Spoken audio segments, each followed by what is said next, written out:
ஒரு காலத்துல குணசீலன்னு ஒரு ராஜா ரொம்ப காலமா உடல்நிலை சரியில்லாம படுத்து படுக்கையா இருந்தாரு. அவரை பார்க்கறதுக்காக நிறைய பார்வையாளர்கள் வந்தாங்க. ஒரு பிரபுக்கள் குழு நிறைய பழங்களோட வந்து ராஜா கிட்ட போனாங்க.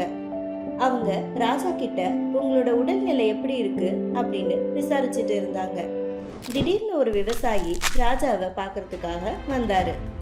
விவசாயி ராஜா கிட்ட போய், நான் உங்களோட ஆரோக்கியத்துக்காக எங்களோட குலதெய்வத்துக்கு பிரார்த்தனை பண்ணி ஒரு நெய்வேத்தியத்தை கொண்டு வந்திருக்கேன் அப்படின்னு சொன்னாரு. அரசரே, நீங்க இந்த உணவை ஏத்துக்கிட்டு சாப்பிடணும். நீங்க இதை சாப்பிட்றதுனால உங்களோட ஆரோக்கியம் சீக்கிரமா குணமாகலாம் அப்படின்னு சொன்னாரு.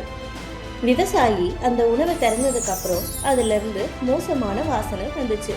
ஏன்னா அந்த உணவு கெட்டு போச்சு. ராஜாவை சுத்தி இருக்கிற எல்லாரும் வெறுப்போட மூக்க மூடிக்கிட்டாங்க.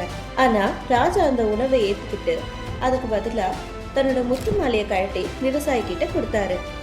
விவசாயி போனதுக்கு அப்புறம் அவரை சுத்தி இருக்கிற எல்லாருமே ராஜா கிட்ட இத பத்தி கேட்டாங்க. அதுக்கு ராஜா என்ன சொன்னாருன்னா, அவர் கொண்டு வந்திருந்த உணவு கெட்டு போனாலும் அந்த விவசாயியோட அன்பு உண்மையானது. அவரோட கிராமத்துல இருந்து என்னை பாக்குறதுக்காக ரொம்ப தூரம் நடந்து வந்திருக்காரு. அவருடைய அன்பு விலை மதிப்பற்றது. என்னோட முத்து மாலை கூட அதுக்கு ஈடு கொடுக்க முடியாதது அப்படின்னு ராஜா வந்து அவரை சுத்தி இருக்கவங்க கிட்ட சொன்னாரு. அவரை போல நம்மளும் அன்பை பகிர்வோம்.